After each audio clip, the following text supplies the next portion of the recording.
Dubaydagi xonadonlar narxlari ular joylashgan geolokatsiyaga qarab belgilanadi. Keling, shuni kartadan ko'rsataman, yaxshiroq tushunasiz. Xo'sh, mana bu karta Dubayni asosan 3 ta liniyaga ajratsa bo'ladi. Bu birinchi liniya, ya'ni dengiz bo'yida joylashgan loyihalar hisoblanadi. Bunda asosan one bedroom, ya'ni 2 xonali xonadonlar 550 ming AQSh dollaridan boshlanadi. Kattaligi esa 70 kvadrat metrni 70 kvadrat metrdan iborat.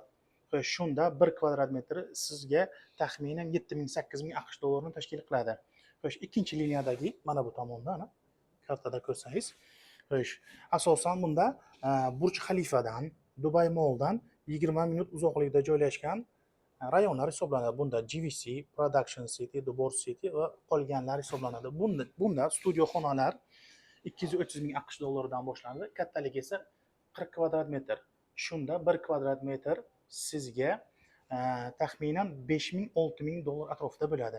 Xo'sh, uchinchi liniyadagi esa mana bu liniya hisoblanadi. Bu asosan Burj Khalifadan, mana Burj Khalifadan, xo'sh, 25 minut uzoqlikda joylashgan lokatsiyalar. Bunda Silicon Oasis bo'ladi, DLRC, Majan va qolganlar hisoblanadi. Xo'sh, bunda studio xonalarning kattaligi 40 kvadrat metr. Xo'sh, summasi esa 180 ming dollardan 200 ming dollar atrofida. Shunda bu 1 kvadrat metri bu taxminan sizga 4,5 ming 5 ming dollar atrofida bo'ladi. Bundan tashqari bu loyihalarimiz asosan off-plan, ya'ni katlavan loyihalar hisoblanadi. To'lovi esa 2 yillik, 4 yillik, 6 yillik foizsiz rassrochkada beriladi.